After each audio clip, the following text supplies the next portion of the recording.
Hello students, welcome to VIP to Serve. This is NEET special biology class. In last class, we continue our human respiratory system chapter in which we discuss about how the exchange of gases takes place, and we also discuss about respiratory volumes and respiratory capacities, what their role in our respiratory system and their clinical advantage.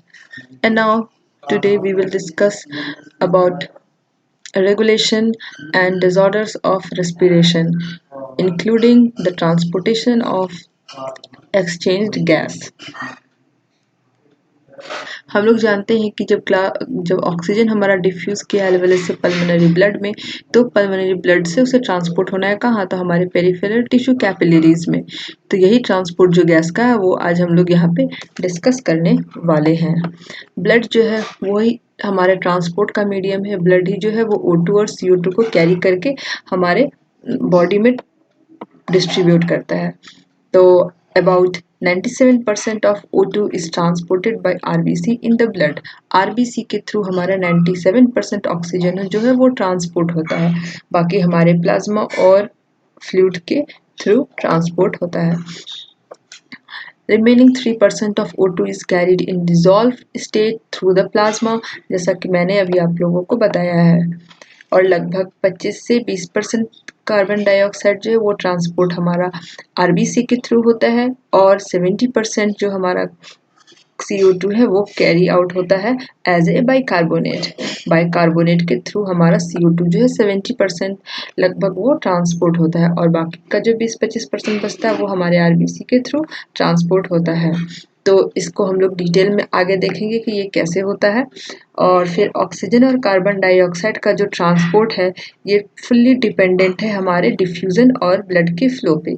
Blood का flow और फिर diffusion, इसी पे ये हमारा dependent process है, transportation of gases.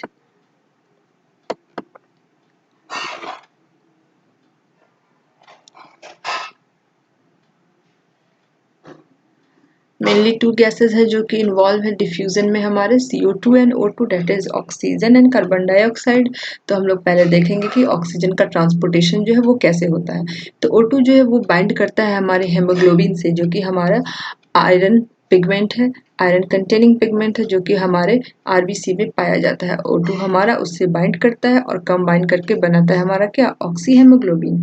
और ये जो बाइंडिंग है ऑक्सीजन और हेमोग्लोबिन का, ये मेनली रिलेटेड हमारे ऑक्सीजन के पार्शियल प्रेशर से है।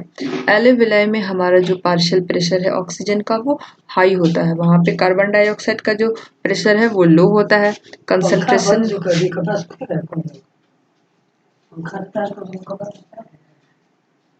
एल्वेले में हमारा जो ऑक्सीजन का पार्शियल प्रेशर है वो हाई होता है और CO2 का लो होता है, और H+ का कंसंट्रेशन भी वहाँ पे लो होता है, और टेम्परेचर भी हमारा लो होता है। तो ये सब जो फैक्टर्स हैं, ये सभी फैक्टर्स सपोर्ट करते हैं हमारे ऑक्सी हेमोग्लोबिन के फॉर्मेशन को।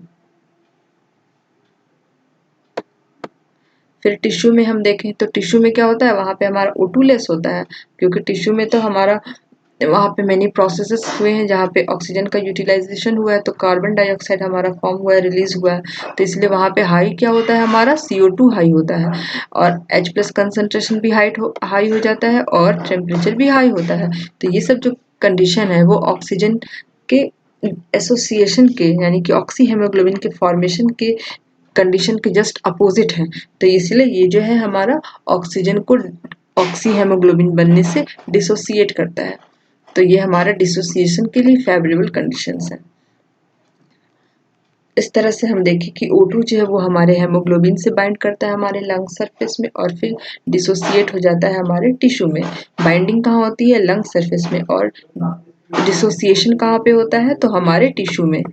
और every 100 ml of oxygenated blood can deliver around 5 ml of O2 to the tissue, और 100 ml ऑक्सीजनेटेड ब्लड में लगभग 5 ml जो है हमारा O2 जो है वहाँ से डिस्ट्रीब्यूट हमारे टिश्यू में होता है। मेनली टू गैसेस है जो कि इन्वॉल्व है डिफ्यूजन में हमारे, CO2 and O2, that is oxygen and carbon dioxide. तो हम लोग पहले देखेंगे कि ऑक्सीजन का ट्रांसपोर्टेशन जो है वो कैसे होता है। तो O2 जो है वो बाइंड करता है हमारे हेमोग्लोबिन से, जो कि हमारा आयरन पिगमेंट है, आयरन कंटेनिंग पिगमेंट है, जो कि हमारे आरबीसी में पाया जाता है। O2 हमारा उससे बाइंड करता है और कंबाइन करके बनाता है हमारा क्या, ऑक्सी हेमोग्लोबिन। और ये जो बाइंडिंग है ऑक्सीजन और हेमोग्लोबिन का, ये मेनली रिलेटेड हमारे ऑक्सीजन के पार्शियल प्रेशर से है। एले विलाय में हमारा जो पार्शियल प्रेशर है ऑक्सीजन का वो हाई होता है, वहाँ पे कार्बन डाइऑक्साइड का जो प्रेशर है वो लो होता है, H+ का कंसंट्रेशन भी वहाँ पे लो होता है और टेम्परेचर भी हमारा लो होता है। तो ये सब जो फैक्टर्स हैं, ये सभी फैक्टर्स सपोर्ट करते हैं हमारे ऑक्सी हेमोग्लोबिन के फॉर्मेशन को। फिर टिश्यू में हम देखें तो टिश्यू में क्या होता है, वहाँ पे हमारा O2 लेस होता है, क्योंकि टिश्यू में तो हमारा वहाँ पे मैनी प्रोसेसेस हुए हैं जहाँ पे ऑक्सीजन का यूटिलाइजेशन हुआ है, तो कार्बन डाइऑक्साइड हमारा फॉर्म हुआ है, रिलीज हुआ है, तो इसलिए वहाँ पे हाई क्या होता है, हमारा CO2 हाई होता है और H+ कंसंट्रेशन भी हाई हो जाता है और टेम्परेचर भी हाई होता है। तो ये सब जो कंडीशन है वो ऑक्सीजन के एसोसिएशन के, यानी कि ऑक्सी हेमोग्लोबिन के फॉर्मेशन के कंडीशन के जस्ट अपोजिट है। तो इसलिए ये जो है हमारा ऑक्सीजन को ऑक्सी हेमोग्लोबिन बनने से डिसोसिएट करता है, तो ये हमारा डिसोसिएशन के लिए फेवरेबल कंडीशंस है। इस तरह से हम देखें कि O2 जो है वो हमारे हेमोग्लोबिन से बाइंड करता है हमारे लंग सरफेस में और फिर डिसोसिएट हो जाता है हमारे टिश्यू में। बाइंडिंग कहाँ होती है, लंग सरफेस में, और डिसोसिएशन कहाँ पे होता है, तो हमारे टिश्यू में। और 100 ml ऑक्सीजनेटेड ब्लड में लगभग 5 ml जो है हमारा O2 जो है वहाँ से डिस्ट्रीब्यूट हमारे टिश्यू में होता है। ट्रांसपोर्टेशन में हम लोग बात किए अभी कि ऑक्सी हेमोग्लोबिन का फॉर्मेशन होता है मतलब कि ऑक्सीजन जो है वो हमारे हेमोग्लोबिन से जाकर के ब्लड में यानी कि आरबीसी में बाइंड करता है। तो इसे अगर हम लोग ग्राफ पे प्लॉट करें तो हम लोग देखेंगे कि परसेंटेज जो हमारे सेचुरेशन का हेमोग्लोबिन का है वो हम लोग वर्टिकली यहाँ पे देखेंगे, और हमारा पार्शियल प्रेशर जो ऑक्सीजन का होगा ब्लड में वो हम लोग इस तरह से हॉरिजॉन्टली से डिस्ट्रीब्यूट किए हैं। तो ये जो अगर ग्राफ ड्रॉ किया जाए तो हमें एक सिग्मॉइड कर्व ग्राफ मिलेगा। आप देख सकते हैं ये जो हमारे ग्राफ का जो कर्व है ये एक सिग्मॉइड कर्व, और ये जो सिग्मॉइड कर्व फॉर्म हो रहा है ये हमारा ऑक्सीजन डिसोसिएशन कर्व है। इसे हम लोग ऑक्सीजन डिसोसिएशन कर्व भी बोलते हैं। ये जो ग्राफ है ये ग्राफ यूजफुल है इस स्टडी करने के लिए, इस इफेक्ट को कि हमारे जो हेमोग्लोबिन से जो ऑक्सीजन का बाइंडिंग होता है उनमें जो फैक्टर्स जैसे कि कार्बन डाइऑक्साइड का पार्शियल प्रेशर, H+ का कंसंट्रेशन, इन सब का क्या इफेक्ट है, इसके स्टडी के लिए इस ग्राफ का यूज किया जाता है। और ये ग्राफ हमें तब ऑब्टेंड होता है जब हम लोग परसेंटेज सेचुरेशन हेमोग्लोबिन का O2 में और प्लॉट करते हैं उसके पार्शियल प्रेशर के अगेंस्ट, तब ये ग्राफ हमें देखने को मिलता है। फिर नेक्स्ट इसमें हम लोग पढ़ेंगे कि कार्बन डाइऑक्साइड का ट्रांसपोर्टेशन कैसे होता है। अभी हम लोगों ने ऑक्सीजन का देखा है, तो when the oxygen is used by the cell it becomes carbon dioxide and this increase the intracellular PCO2।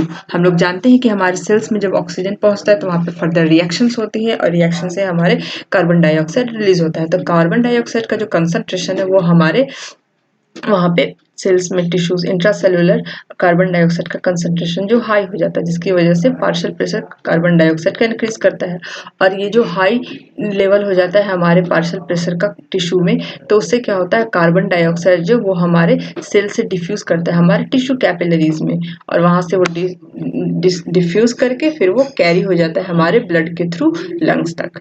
तो ये मेनली ट्रांसपोर्टेशन का प्रोसेस है। पहले हमारा इंट्रासेलुलर जो पार्शियल प्रेशर है CO2 का वो इंक्रीज करता है, इंक्रीज करने से क्या होता है वो हमारे हाई टिश्यू सेल में हमारा इंक्रीज हुआ है, तो वहाँ से वो तो डिफ्यूज होगा अपने लोअर कंसंट्रेशन ग्रेडियंट की ओर, तो लोअर कंसंट्रेशन उसे मिलेगा हमारे टिश्यूज में कैपिलरीज में, तो वहाँ से वो ब्लड कैपिलरीज में डिफ्यूज करके वहाँ से फिर वो लंग्स तक वो वहाँ पे रीच कर जाता है। और फिर हम लोग यही हमारा मेन जो है कार्बन डाइऑक्साइड का ट्रांसपोर्टेशन पाथवे है। और फिर वो जब लंग्स में जाता है तो हमारे पल्मोनरी कैपिलरीज के थ्रू होकर के एल्वियोलाई में वो हमारा डिफ्यूज कर जाता है, और फिर वहाँ से हम लोग उसे एक्सपायर कर देते हैं थ्रू आवर नॉस्ट्रिल्स। तो इस तरह से हमारे कार्बन डाइऑक्साइड का ट्रांसपोर्टेशन होता है, फिर फर्दर डिफ्यूजन होता है और फिर वो हमारा वापस हमारे लंग्स में आते हैं और फिर वहाँ से हम उन्हें एक्सपायर कर देते हैं। तो ये हमारा टोटल प्रोसेस था ट्रांसपोर्टेशन का कार्बन डाइऑक्साइड का। और लगभग 100 ml ब्लड में हम लोग 4 मिलीलीटर कार्बन डाइऑक्साइड को एक बार में ट्रांसपोर्ट कर पाते हैं। ये हमारा एक एवरेज वैल्यू है। आप यहाँ पे देख सकते हैं मैंने रेड कर दिया है, इसे हाईलाइट कर दिया है। कार्बन डाइऑक्साइड लगभग 20 से 25% जो कार्बन डाइऑक्साइड है हमारा वो ट्रांसपोर्ट होता है हमारे हेमोग्लोबिन के थ्रू, यानी कि हेमोग्लोबिन से वो बाइंड करके ट्रांसपोर्ट होता है। हेमोग्लोबिन से वो जब बाइंड करता है तो हमारे हेमोग्लोबिन में जो आयरन, हमारे हेमोग्लोबिन में जो एमिनो रेडिकल्स होते हैं उनसे वो बाइंड करता है और फॉर्म करता है क्या, तो कार्ब एमिनो हेमोग्लोबिन। और ये जो कार्ब एमिनो हेमोग्लोबिन है ये बाइंडिंग करके फिर ये ट्रांसपोर्ट होता है हमारे कैपिलरीज के थ्रू। तो जब हमारा पार्शियल प्रेशर कार्बन डाइऑक्साइड का हाई होगा यानी कि ऑक्सीजन का पार्शियल प्रेशर लो होगा टिश्यूज में, तो जो है वहाँ पे बाइंडिंग ज़्यादा होगी, क्योंकि ये जो है, क्योंकि O2 का ऑक्सीजन लेवल वहाँ पे कम है कंसंट्रेशन, और कार्बन डाइऑक्साइड का पार्शियल प्रेशर वहाँ पे ज़्यादा है, तो बाइंडिंग जो है वो ज़्यादा होगी। ये जो रिलेशन है हमारा डायरेक्ट प्रोपोर्शनल है कार्बन डाइऑक्साइड के पार्शियल प्रेशर से। और जब हमारा पार्शियल प्रेशर कार्बन डाइऑक्साइड का लो होगा, ऑक्सीजन का हाई होगा, और ऐसा होता कहाँ है, तो ऐसा हमारा एल्वेलाई में होता है, क्योंकि वहाँ पे ऑक्सीजन कंसंट्रेशन ज़्यादा होती है। तो वो हमारा जो है फेवर करेगा किसे, डिसोसिएशन को फेवर करेगा। डिसोसिएशन मीन्स व्हाट, डिसोसिएशन किसका, तो डिसोसिएशन CO2 का यानी कि कार्बन डाइऑक्साइड का। तो वहाँ पे क्या होगा, कार्ब एमिनो हेमोग्लोबिन जो वो डिसोसिएट हो जाएगा, तो फिर वहाँ से क्या होगा कि वो हमारे मूव आउट हो जाएगा हमारे बॉडी से।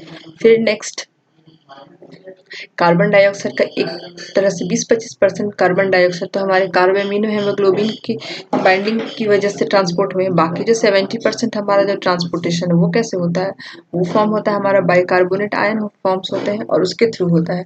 तो होता क्या है इसमें कि कार्बन डाइऑक्साइड जो हमारे ब्लड में डिजोल्व होता है तो वहाँ पे जो वाटर प्रेजेंट होते हैं उनसे वो रिएक्ट करके कार्बोनिक एसिड फॉर्म करता है। और ये जो कार्बोनिक एसिड फॉर्म होता है, ये फॉर्मेशन का जो ये कार्बोनिक एसिड फॉर्मेशन का जो प्रोसेस है वो स्लो प्रोसेस है, लेकिन वहाँ पे हमारा जो एक प्रोटीन एंजाइम है जो रेड ब्लड सेल में पाया जाता है वो प्रेजेंट होता है, जिसे हम लोग बोलते हैं कार्बोनिक एनहाइड्रेस। तो ये जो हमारा एंजाइम है ये इस रिएक्शन को कैटेलाइज करता है और लगभग 500 फोल्ड रिएक्शन रेट को एक्सेलरेट कर देता है। तो ये जो रिएक्शन है ये फर्दर फास्ट हो जाता है और जिसकी वजह से ट्रांसपोर्टेशन जो है वो हमारा जो कुछ मिनट में कुछ सेकंड में होना चाहिए था वो सेकंड के भी बहुत कम समय में कंप्लीट होता है हमारा। तो इस तरह से यहाँ पे बाइकार्बोनेट आयन का फॉर्मेशन होता है। फिर जब कार्बन डाइऑक्साइड और हेमोग्लोबिन का जो कॉम्बिनेशन है, ये जो फॉर्मेशन होता है ये एक रिवर्सिबल एक्शन है और यहाँ जो बॉन्ड की फॉर्मेशन होती है वो लूज बॉन्ड होती है, जिससे क्या होता है कि हमारा जो कार्बन डाइऑक्साइड है वो इजीली रिलीज हो जाता है एल्वेलाई से।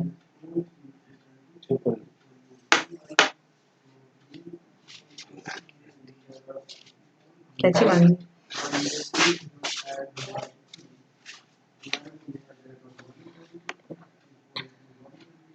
कार्बन डाइऑक्साइड और हेमोग्लोबिन जो है वो कॉम्बिनेशन जो है हमारा रिवर्सिबल रिएक्शन है। तो ये जो रिवर्सिबल रिएक्शन यहाँ बॉन्ड जो फॉर्मेशन होती है वो लूज होती है और इससे क्या होता है क्या कि कार्बन डाइऑक्साइड हमारा इजीली रिलीज हो जाते हैं हमारे एल्वेलाई में और फिर वहाँ पे हमारा जो है कार्बन डाइऑक्साइड का पार्शियल प्रेशर जो है वो हमारे पल्मोनरी ब्लड से कैपिलरीज से लो होती है, जिसकी वजह से इजीली ट्रांसपोर्ट हो जाता है और ट्रांसपोर्ट होके हमारी बॉडी से रिलीज आउट हो जाता है। तो ये हमारा पूरा प्रोसेस था कार्बन डाइऑक्साइड के ट्रांसपोर्टेशन में। तो कार्बन डाइऑक्साइड के ट्रांसपोर्टेशन में दो तरह से ट्रांसपोर्टेशन हुआ। एक था हमारा 70% लगभग हमारा बाइकार्बोनेट आयन फॉर्म होता है, इससे होता है। यहाँ पे होता क्या है कि कार्बोनिक एनहाइड्रेस एंजाइम का यूज होता है, ये हमें ध्यान रखना होगा, ये इंपॉर्टेंट है, क्वेश्चंस आ सकते हैं इनसे कि कार्बोनिक एनहाइड्रेस एंजाइम का यूज होता है, यही हमारे रिएक्शन को कैटेलाइज करते हैं और फिर हमारा रेट रिएक्शन का इंक्रीज हो जाता है, एक्सेलरेट करता है रिएक्शन और फर्दर फास्ट क्विक रिएक्शन होके हमारा जो है रिलीज हो जाता है एल्वेलाई में कार्बन डाइऑक्साइड और फिर वहां से डिफ्यूज आउट हो जाता है और फिर वहां से रिलीज आउट हो जाता है। और दूसरा था हमारा 20 से 25% जो ट्रांसपोर्टेशन कार्बन डाइऑक्साइड की होती है, तो वो कार्ब एमिनो हेमोग्लोबिन के फॉर्मेशन की वजह से ये फॉर्मेशन होती है। कार्बन डाइऑक्साइड जब हमारे हेमोग्लोबिन को कैरी करता है, उससे रिएक्ट करता है, उसके एमिनो हेमोग्लोबिन के एमिनो रेडिकल से रिएक्ट करके फॉर्म करता है कार्ब एमिनो हेमोग्लोबिन। तो इसके थ्रू हमारा यहाँ पे जो है वो ट्रांसपोर्टेशन होता है 20 से 25%। और हम लोग जानते हैं कि हमारे बाइंडिंग को यानी कि कार्बन डाइऑक्साइड के बाइंडिंग को फॉर्म करने के लिए टिश्यू में होता है ये फॉर्मेशन, तो वहाँ पे हमारा जो कार्बन डाइऑक्साइड का कंसंट्रेशन ज़्यादा होता है, और एल्वेओलाई में यहाँ पे डिसोसिएशन होता है क्योंकि यहाँ पे हमारा कार्बन डाइऑक्साइड का कंसंट्रेशन कम होता है, तो वहाँ पे डिसोसिएशन होता है जिसकी वजह से फिर वो रिलीज आउट हो जाता है। तो इस तरह से हम लोग देखें कि ट्रांसपोर्ट हमारा ऑक्सीजन का और कार्बन डाइऑक्साइड का कैसे होता है। यही कार्बोनिक एनहाइड्रेज एंजाइम जो फैसिलिटेट करता है रिएक्शन को, यहाँ पे आप वो रिएक्शन देख सकते हैं लिखा हुआ, ये रिएक्शन हमारे एनसीईआरटी बुक से इस इमेज को कॉपी की गई है। ये इसमें दिखाया जा रहा है कि कार्बन डाइऑक्साइड वाटर से रिएक्ट किया in the presence of carbonic anhydrase. और टिश्यू साइड पे क्या होता है कि CO2 पार्शियल प्रेशर हमारा हाई होता है। क्यों हाई होता है? क्योंकि वहाँ पे कैटाबॉलिज्म हुई होती है और कार्बन डाइऑक्साइड रिलीज हुआ होता है, तो वहाँ पे CO2 जो है वो डिफ्यूज कर जाता है हमारे RBC और प्लाज्मा में, क्योंकि कंसंट्रेशन वहाँ पे लो होती है कार्बन डाइऑक्साइड की, तो हाई से लो की ओर ये ट्रांसफर कर जाता है। और एलेवेलर साइट में जो हमारा है O2 का कंसंट्रेशन ज़्यादा होता है, तो यहाँ पे O2 का कंसंट्रेशन ज़्यादा होता है, तो जिसकी वजह से रिएक्शन जो है वो अपोजिट डायरेक्शन में प्रोसीड करती है और फॉर्मेशन यहाँ पे CO2 और H2O का होता है। ये हम यही इरिवर्सिबल रिएक्शन को इस इमेज में दिखाया गया है। इसका मतलब ये होता है, इससे हम ये समझ सकते हैं कि CO2 जो है वो बाइकार्बोनेट के एज ए बाइकार्बोनेट कहाँ पे ट्रैप होता है, तो टिश्यू लेवल पे, और ट्रांसपोर्ट होता है एल्वेओलाई में एज ए CO2। तो वही बात यहाँ पे लिखी हुई है कि it means that CO2 trapped as bicarbonate at tissue level and transported to alveoli in the end is released out as CO2, और रिलीज होता है हमारे CO2 के फॉर्म में। हम लोगों ने देखा कि ऑक्सीजन और कार्बन डाइऑक्साइड का ट्रांसपोर्टेशन कैसे होता है। अब हम लोग देखेंगे कि ये जो मैकेनिज्म है रेस्पिरेशन का, ये जो पूरा प्रोसेस है, ये रेगुलेट कैसे होता है। तो हमारा जो नर्वस सिस्टम है वही हमारे वेंटिलेशन के रेट को और रेगुलेट करता है। हमारे जो बॉडी का डिमांड होता है हाई वेंटिलेशन, लो वेंटिलेशन, जैसा डिमांड होता है उसको कंट्रोल फुल्ली रेगुलेट करके रखता है कौन? तो हमारा नर्वस सिस्टम। नर्वस सिस्टम में हमारे जो न्यूरॉन्स होते हैं, जो कि हमारे मेडुला ऑब्लांगेटा और जो हमारा ब्रेन का स्टेम है, वहाँ पे रेस्पिरेटरी सेंटर्स जो हैं वो कुछ ग्रुप के न्यूरॉन्स फॉर्म करते हैं। यही रेस्पिरेटरी सेंटर जो है ये रेगुलेट करते हैं हमारे रेस्पिरेशन के प्रोसेस को। तो डिफरेंट रेस्पिरेटरी सेंटर्स यानी कि सेवरल जो ग्रुप्स फॉर्म है वो हमारे 3 तरह के ग्रुप हैं। एक है हमारा डॉर्सल रेस्पिरेटरी ग्रुप, सेकेंड है हमारा वेंट्रल रेस्पिरेटरी ग्रुप, और थर्ड है हमारा न्यूमोटैक्सिक सेंटर्स। जो हमारा डॉर्सल रेस्पिरेटरी ग्रुप है ये हमारे डॉर्सल पोर्शन, मेडुला के डॉर्सल पोर्शन में लोकेटेड होता है, और ये मेनली कॉज करता है क्या? इंस्पिरेशन, हमारा जो एयर का इनहेलेशन है इसको ये कंट्रोल करता है। It causes A steady increase in volume of lungs during inspiration. फिर जो हमारा है वेंट्रल रेस्पिरेटरी इस ग्रुप, तो ये जो वेंट्रल रेस्पिरेटरी ग्रुप है ये हमारे वेंट्रोलेटरल पार्ट ऑफ मेडुला में लोकेटेड होता है, और ये मेनली हमारा एक्सपीरेशन को कंट्रोल करता है। ये जो एरिया है वो मोर और लेस ओवरड्राइव मैकेनिज्म जो है हमारा, मतलब कि जब हमारे बॉडी से वेंटिलेशन ज़्यादा होती है, पल्मोनरी वेंटिलेशन ज़्यादा होती है, यानी कि एक्सरसाइज के दौरान जब हमारे बॉडी को डिमांड होती है ज़्यादा ऑक्सीजन की, तब ये इस एक्सपीरेशन को हमारे ये रेगुलेट करता है। मतलब कि जब हमें नॉर्मल कंडीशन में हमारा बॉडी होता है रेस्टिंग फेज में या फिर नॉर्मल रेस्पिरेशन होती रहती है, तो उस वक्त ये इनएक्टिव फॉर्म में होते हैं। लेकिन जैसे ही हम हेवी वर्क करते हैं या कुछ एक्सरसाइज करते हैं, जब डिमांड हमारा बॉडी का रेस्पिरेशन का बढ़ जाता है, तो ये जो है सिग्नल्स के थ्रू एक्टिवेट हो जाते हैं और ये उसको कंट्रोल करते हैं। तो इसमें यानी कि हेवी एक्सरसाइज के टाइम पे जो हमारा पल्मोनरी वेंटिलेशन हाई हो जाता है, तो इस मैकेनिज्म को जो फॉलो करते हैं, इस मैकेनिज्म को जो मेंटेन करके रखते हैं कि हमारा रेस्पिरेशन रेगुलेट होते रहे, सही ढंग से हो सके, बॉडी डिमांड फुलफिल हो सके, इसमें रिस्पॉन्सिबल हमारा वेंट्रोलेटरल पार्ट जो मेडुला का है वो रिस्पॉन्सिबल है, यानी कि हमारा वेंट्रल रेस्पिरेटरी ग्रुप। थर्ड है हमारा न्यूमोटैक्सिक सेंटर। तो न्यूमोटैक्सिक सेंटर जो है वो हमारे पोन्स यानी कि ब्रेन स्टेम जो है उसके डॉर्सल सुपीरियर पोर्शन में लोकेटेड होता है, और ये मेनली हमारा रेगुलेट करते हैं क्या? Rate and depth of breathing, breathing की रेट और उसकी डेप्थ को ये रेगुलेट करते हैं। न्यूरल सिग्नल जो है वो हमारे इस न्यूमोटैक्सिक सेंटर से प्रोड्यूस होते हैं और वो हमारे इंस्पिरेशन के ड्यूरेशन को और हमारे रेस्पिरेटरी रेट को अल्टर कर सकते हैं। तो फंक्शन जो मेनली है न्यूमोटैक्सिक सेंटर का वो है कि लिमिट करेंगे ये लोग इंस्पिरेशन को, मतलब कि इसका ड्यूरेशन क्या होगा, रेस्पिरेटरी रेट क्या होगा, इसको ये रेगुलेट करते हैं। जब हमारा न्यूमोटैक्सिक सिग्नल जो है वो स्ट्रांग होगा तो हमारा जो ब्रीथिंग का रेट होगा वो इंक्रीज करेगा, 30 to 40 ब्रीथ्स पर मिनट हो जाएंगे, जो कि हम लोग जानते हैं कि हमारा नॉर्मल ब्रीथिंग रेट क्या है, 12 to 16 है पर मिनट। तो 12 to 16 पर मिनट है, तो वो जब स्ट्रॉन्ग न्यूमोटैक्सिक सिग्नल होगा तो वो इंक्रीज करके रेट जो हमारा 30 to 40 पहुंच जाएगा। और जब ये सिग्नल हमारा वीक होगा तो ये वीक सिग्नल हमारे इस रेट को, ब्रीथिंग रेट को डिक्रीज कर देंगे। तो जो 12 और 16 हमारा एवरेज था उसके जगह पे ये हमारा 3 to 5 हो जाएगा। तो इस तरह से हम देखें कि न्यूमोटैक्सिक सेंटर का क्या रोल है हमारे रेस्पिरेशन के रेगुलेशन में। इनका रोल रेट और ब्रीथिंग के डेप्थ पे है। और अब हम लोग देखेंगे केमिकल कंट्रोल जो है रेस्पिरेशन का।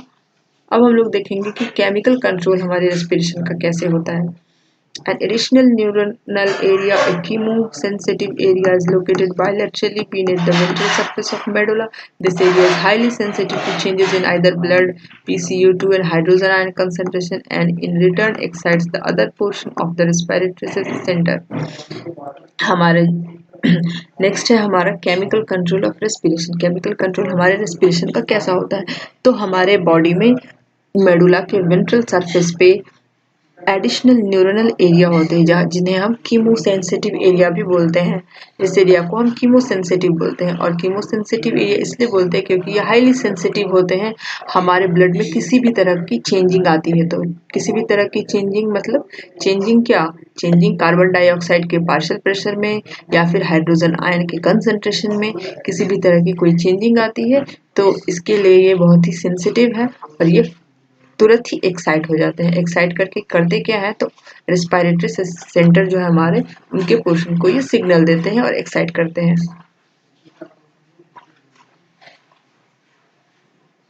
तो केमिकल कंट्रोल ऑफ रेस्पिरेशन में हमारा पहले हम लोग देखेंगे कि पेरिफेरल कीमोरिसेप्टर सिस्टम जो है हमारा वो कैसे कंट्रोल करता है हमारे रेस्पिरेटरी एक्टिविटी को। तो यहाँ पे क्या होता है कि पेरिफेरल कीमोरिसेप्टर सिस्टम जो है वो हमारे रेस्पिरेशन के मैकेनिज्म को कंट्रोल करते हैं। तो कैसे करते हैं, सेवरल नर्वस केमिकल रिसेप्टर जैसे कि कीमो रिसेप्टर है, वो हमारे कुछ कीमो रिसेप्टर्स होते हैं, यानी कि कुछ केमिकल रिसेप्टर्स हैं जो कि हमारे ब्रेन के अलावा यानी कि ब्रेन के आउटसाइड लोकेटेड होते हैं। और ये जो है ब्लड में किसी भी तरह की चेंजिंग आती है, ऑक्सीजन में चेंजिंग आती है लेवल में, तो ये उसे तुरंत ही डिटेक्ट कर लेते हैं और डिटेक्ट करके क्या करते हैं, उसके अकॉर्डिंग वो अपना रिस्पॉन्स शो करते हैं। तो ये जो पेरिफेरल केमोरिसेप्टर सिस्टम है जो कि हमारे आउटसाइड ब्रेन लोकेटेड होता है, इन्हें हम कीमो रिसेप्टर भी बोलते हैं। ये हमारे ब्लड के ऑक्सीजन के लेवल को तुरंत डिटेक्ट कर लेते हैं, कोई भी चेंजिंग होती है तो, और फिर उस अकॉर्डिंग अपना फंक्शन शो करते हैं, उस अकॉर्डिंग ये रिस्पॉन्ड करते हैं। लेकिन ये जो कार्बन डाइऑक्साइड और हाइड्रोजन आयन कंसंट्रेशन है, इनके भी किसी भी तरह के चेंजिंग होने पे ये अपना रिस्पॉन्स शो करते हैं, पर लेस शो करते हैं। मोर रिस्पॉन्स ये हमारे ऑक्सीजन के चेंजिंग के अगेंस्ट करते हैं। तो जब हमारे आर्टियल ब्लड का जो नॉर्मल जो भी कंसंट्रेशन ऑक्सीजन का होता है, जब वो फॉल करता है यानी कि डिक्रीज हो जाता है, तो कीमो रिसेप्टर जो है वो स्ट्रांगली स्टिमुलेट होते हैं। तो और जब हमारा जो कार्बन डाइऑक्साइड का कंसंट्रेशन या फिर हाइड्रोजन आयन का कंसंट्रेशन जो है वो इंक्रीज करता है, तो भी ये एक्साइट होते हैं and in this way indirectly increase the respiratory activity. और इस तरह से ये क्या करते हैं, इनडायरेक्टली हमारे रेस्पिरेटरी एक्टिविटी को इंक्रीज करते हैं। यानी कि कार्बन डाइऑक्साइड का कंसंट्रेशन या फिर हाइड्रोजन आयन का कंसंट्रेशन, किसी भी चीज़ के कंसंट्रेशन में अगर कोई इंक्रीमेंट होती है तो कीमोरिसेप्टर्स एक्साइट होकर के ये रेस्पिरेटरी रेट को भी इंक्रीज कर देते हैं। कीमोरिसेप्टर्स जो है वो हमारे नर्वस सिग्नल को ट्रांसमिट करते हैं। कहाँ ट्रांसमिट करते हैं, तो रेस्पिरेटरी सेंटर पे ट्रांसमिट करते हैं, जो कि हमारे ब्रेन में लोकेटेड है, और इस तरह से वो हमारे रेस्पिरेटरी एक्टिविटी को रेगुलेट करते हैं।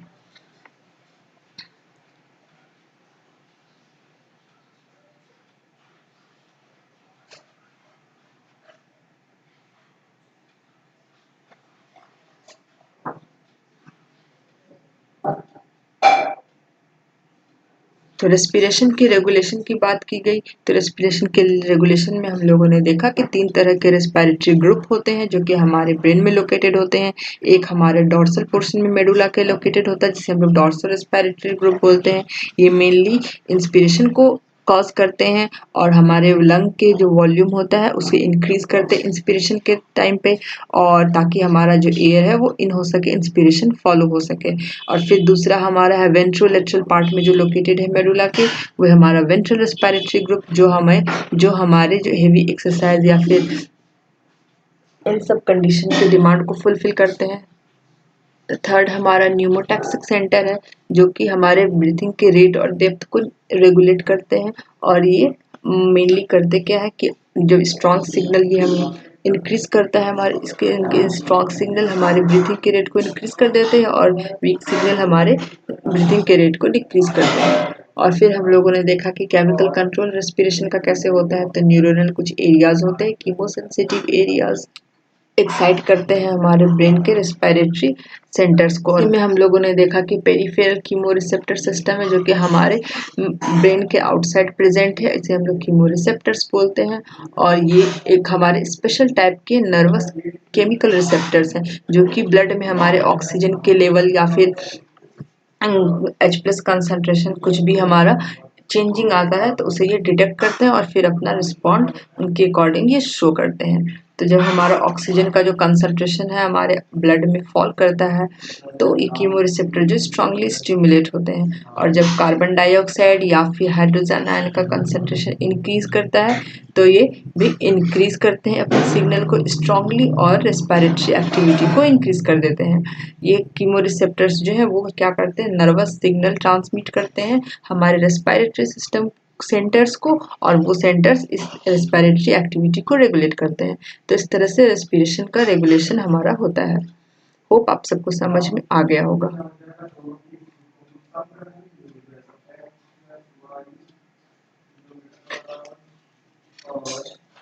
ट्रांसपोर्ट और रेगुलेशन हम लोगों ने रेस्पिरेशन का देखा। अब हम लोग देखेंगे डिसऑर्डर्स, कुछ कॉमन डिसऑर्डर्स की बात करेंगे जो कि रेस्पिरेटरी सिस्टम में देखने को हमें मिलती है। ये रेस्पिरेटरी सिस्टम के जो डिजीज हैं ये मेनली हमारे प्रॉपर वेंटिलेशन नहीं होने की वजह से, डिफ्यूजन एबनॉर्मल होने की वजह से, या फिर ब्लड के ट्रांसपोर्टेशन में किसी तरह की एबनॉर्मलिटीज की वजह से ये कॉज करते हैं। तो पहला हमारा जो सिलेबस के अकॉर्डिंग पहला जो कॉमन डिसऑर्डर है वो हमारा अस्थमा है। तो अस्थमा एक्चुअल में होता क्या है, तो अस्थमा एक तरह का स्पास्टिक कॉन्ट्रैक्शन है, यानी कि मस्कुलर एक तरह का कॉन्ट्रैक्शन है हमारे स्मूथ मसल्स का। कौन से मसल्स का, तो उन मसल्स का जो कि हमारे ब्रोंकायोल्स में प्रेजेंट होते हैं, जो कि हमारे ये जो स्पास्टिक कॉन्ट्रैक्शन है हमारे उन मसल्स का, ये क्या करते हैं हमारे ब्रोंकायोल्स को ऑब्स्ट्रक्ट करते हैं और ब्रीथिंग में हमारे डिफ़िकल्टी को क्रिएट करते हैं। और जो हमारा फंक्शनल रेजिडुअल कैपेसिटी होता है और रेजिडुअल वॉल्यूम जो है लंग का है वो काफ़ी ज़्यादा इंक्रीज कर जाता है हमें जब अस्थमा का अटैक आता है, क्योंकि डिफ़िकल्टी होती है हमें एयर को एक्सपायर करने में, यानी लंग्स के थ्रू जो एक्सपीरेशन हमारे एयर का होता है उसमें हमें प्रॉब्लम फील होती है, जिसकी वजह से डिफ़िकल्टी होती है, जिसकी वजह से फंक्शनल रेजिडुअल कैपेसिटी और रेजिडुअल वॉल्यूम जो हमारे लंग का है वो दोनों ही इंक्रीज कर जाता है। तो ये है बहुत ही इम्पॉर्टेंट पॉइंट है कि हमारा जो फंक्शनल रेजिडुअल कैपेसिटी है और जो हमारा रेजिडुअल वॉल्यूम है दोनों ही अस्थमा के अटैक के टाइम पे हमारे लंग्स का इंक्रीज कर जाता है। और लगभग 70% जो पेशेंट है अस्थमा के वो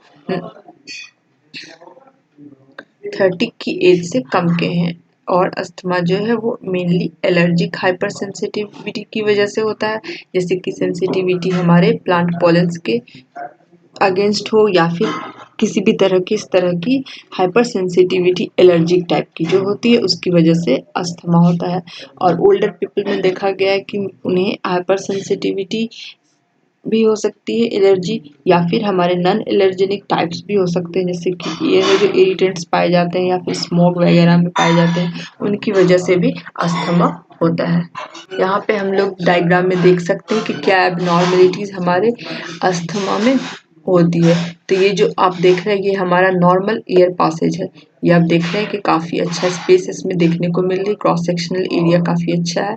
पर ये हमारा अस्थमा सिम्पटम शो कर रहा है।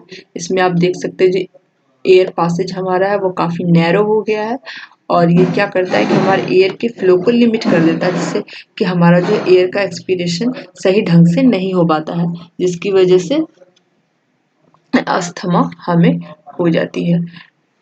अस्थमा इसे ही बोलते हैं, और हमें अस्थमा कॉज करता है। और ये होता क्या, इसमें क्या होता है कि हमारा जो एयरवे का जो मसल्स है वो सब कॉन्स्ट्रिक्ट कर जाते हैं, टाइट हो जाते हैं, म्यूकस यहाँ पे म्यूकस का डिपोजिशन होता है, और इससे जो एयर वॉल है वो काफ़ी थिक हो जाती है, इन्फ्लेम कर जाती है।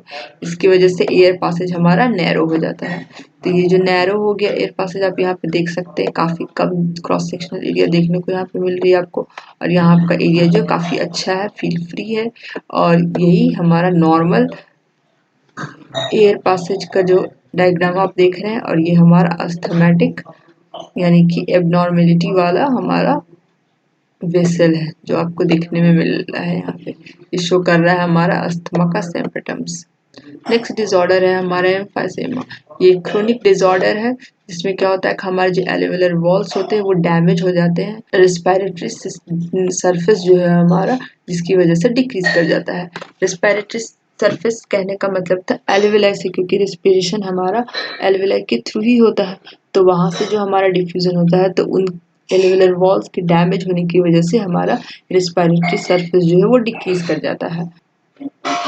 स्मोक जब हम इनहेल करते हैं तो वो हमारे ब्रोंकायोल्स को इरिटेट करते हैं, उन्हें रीअरेंज कर देते हैं। नॉर्मल जो उनका प्रोटेक्टिव मैकेनिज्म है एयरवेज का उसे वो ऑब्स्ट्रक्ट करते हैं, हमारा एल्वेओलर वॉल्स जो है उन्हें डैमेज करके उनसे हमारा जो रेस्पिरेटरी सरफेस है उन्हें डिक्रीज कर देते हैं। इससे क्या होता है कि हमारा जो एयरवेज है वो ऑब्स्ट्रक्ट हो जाता है, क्योंकि तब क्या होती है हमें कि एक्सपीरेशन में हमें डिफ़िकल्टी फेस करनी पड़ती है, और यही जो है एयर के एन्ट्रैपमेंट को भी ओवर स्ट्रेच कर देते हैं। और इन एल्वेओलर वॉल्स के लॉस होने की वजह से क्या होता है, यानी कि रेस्पिरेटरी सरफेस के डिक्रीज हो जाने से क्या होती है कि हमारे जो लंग्स की डिफ्यूजिंग कैपेसिटी है वो डिक्रीज कर जाती है, और डिफ्यूजिंग कैपेसिटी डिक्रीज करने से क्या होती है कि हमें ऑक्सीजनेट ब्लड को ऑक्सीजनेट करने में और कार्बन डाइऑक्साइड को रिमूव करने में क्या होती है, प्रॉब्लम फेस करनी पड़ती है। और यही प्रॉब्लम फेस करने की वजह से हमें ये डिजीज देखने को मिलती है। यहाँ पे आप डायग्राम में देख सकते हैं ये हमारा नॉर्मल एल्वेओलाई है जिसका सरफेस आप देख रहे हैं काफ़ी अच्छा है, सब हेल्दी हैं, और यहाँ पे आपको देखने में मिल रहा है कि ये सब डिक्रीज कर गया है, सरफेस एरिया हमारा यहाँ पे घट गया है, डैमेज हो गए हैं हमारे जो एल्वेओलर वॉल्स हैं। तो यही हमारा जो है डिक्रीज कर देता है हमारा रेस्पिरेटरी सरफेस, और रेस्पिरेटरी सरफेस के डिक्रीज होने से डिफ्यूजिंग कैपेसिटी हमारी लंग्स की जो है वो रिड्यूस हो जाती है। तो हमारा जो एबिलिटी है लंग का कि ब्लड को वो ऑक्सीजनेट करे और कार्बन डाइऑक्साइड को रिमूव करे वो भी वो डिक्रीज कर देता है, यानी कि लॉस हो जाती है इस फंक्शनैलिटी में। तो ये जो नॉर्मल फंक्शन था ये हमारा एबनॉर्मल हो जाता है, और ये डिजीज हमें देखने को मिलती है। नेक्स्ट डिसऑर्डर है हमारा ऑक्यूपेशनल रेस्पिरेटरी डिसऑर्डर। आप नाम से ही समझ सकते हैं कि ये हमारा जो डिजीज कंडीशन है, डिसऑर्डर जो है वो हमारा वर्क रिलेटेड यानी कि ऑक्यूपेशनल है, यानी कि कुछ ऑक्यूपेशंस हमारे ऐसे होते हैं, वर्क ऐसे होते हैं, उनकी वजह से ये जो कंडीशन हमें देखने को मिलती है। जैसे कि इंडस्ट्रीज में होता क्या है कि ग्राइंडिंग या फिर स्टोन ब्रेकिंग जो इंडस्ट्रीज होते हैं उसमें बहुत सारे डस्ट जो है वो वहाँ पे मौजूद होते हैं। उन डस्ट का जो है हमारा बॉडी जो है उस सिचुएशन से पूरी तरह से कोप नहीं कर पाता है, यानी कि उसे टॉलरेट नहीं कर पाता है, इस मैकेनिज्म को डिफेंस नहीं कर पाता बॉडी हमारा, और उसके अगेंस्ट वो डिसऑर्डर शो करता है। तो यही हमारा ऑक्यूपेशनल रेस्पिरेटरी डिसऑर्डर होता है। लॉन्ग फाइब्रस टिश्यू जो होते हैं लॉन्ग एक्सपोजर की वजह से ये इन्फ्लेम कर जाते हैं, जिसकी वजह से क्या होता है कि हमारा जो लंग है वो डैमेज हो जाता है, सीरियस डैमेज कंडीशन में आ जाता है, जिसकी वजह से हमें ऑक्यूपेशनल रेस्पिरेटरी डिसऑर्डर देखने को मिलती है। और ये हमारा जो ऑक्यूपेशनल इन्वायरमेंटल एक्सपोजर हो सकता है, किन सब चीज़ों की वजह से ये डिसऑर्डर हो सकती है, तो मेनली इसमें आर्सेनिक आते हैं, एस्बेस्टॉस आते हैं, कोल डस्ट या फिर डीजल एग्जॉस्ट, निकल, टोबैको स्मोक, कैडमियम, ये सब और भी कुछ ऐसे फैक्टर्स हैं जिनके एक्सपोजर की वजह से ये हमें देखने को मिलती है, जिनसे हमारा बॉडी जो है वो अपने डिफेंस मैकेनिज्म जो हमारे बॉडी का है वो प्रोटेक्ट नहीं कर पाता है और हमारा जो लंग है वो डैमेज कर जाता है, क्योंकि उसकी फाइब्रोसिस हो जाती है, उसके फाइब्रस टिश्यू जो है वो प्रोलिफरेट कर जाते हैं, इन्फ्लेम कर जाते हैं। तो ये हमारा ऑक्यूपेशनल रेस्पिरेटरी डिसऑर्डर है। इन सब डिजीज के बारे में हम बहुत ध्यान से देखेंगे। Respiratory disorders exam point of view से काफ़ी इंपॉर्टेंट है।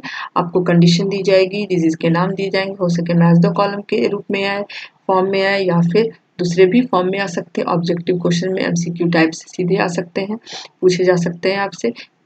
तो फिर आज हम अपना रेस्पिरेशन जो हमारा चैप्टर था, most important chapter human physiology का, उसे कंप्लीट कर रहे हैं। इसमें हम लोगों ने देखा है सबसे पहले कि ब्रीथिंग मैकेनिज्म क्या थी, हमारी ह्यूमन बॉडी का रेस्पिरेटरी जो एनाटॉमी है वो क्या था, कैसे स्ट्रक्चर है, और डिफरेंट ऑर्गेनिजम्स में रेस्पिरेशन के कौन से ऑर्गन्स पाए जाते हैं, इन्हें हम लोगों ने देखा, ये बहुत इंपॉर्टेंट है। सेकेंड लेक्चर में हम लोगों ने देखा कि जो हमारा एक्सचेंज है गैस का वो कैसे होता है, रेस्पिरेटरी कैपेसिटीज और वॉल्यूम्स क्या होते हैं। और फिर थर्ड लेक्चर में हम लोगों ने ट्रांसपोर्टेशन देखा, जो गैस हमारा एक्सचेंज हुआ है वो ट्रांसपोर्ट कैसे होगा। और फिर हम लोगों ने देखा कि उससे रिलेटेड रेस्पिरेटरी डिसऑर्डर्स क्या है, और हमारा जो होल प्रोसेस रेस्पिरेशन का है वो रेगुलेट कैसे होता है, इनमें कौन से फैक्टर्स इन्वॉल्व है, हमारे जो कौन से रेस्पिरेटरी सेंटर्स हैं उनका क्या रोल है, कौन से सेंटर का, ये हम लोगों ने देखा। तो इस तरह से ये VVI टॉपिक हमारा आज कंप्लीट होता है। नेक्स्ट क्लास में हम लोग ह्यूमन फिजियोलॉजी का नेक्स्ट टॉपिक स्टार्ट करेंगे। आज के सेशन से रिलेटेड अगर कोई प्रॉब्लम हो तो आप कमेंट सेक्शन में कमेंट करके बता सकते हैं, और इस चैप्टर को आप एक बार फिर से रीड कीजिए और ध्यान से सब कुछ कंप्लीट कीजिए और रिवाइज कीजिए ज़्यादा से ज़्यादा। जितनी बार रिवाइज करेंगे आपको हमेशा याद रहेगा, आप भूलेंगे नहीं। ठीक है, मिलते हैं नेक्स्ट क्लास में। Thank you so much for watching this video. Do subscribe my channel, like the video and share it more and more. Thank you so much.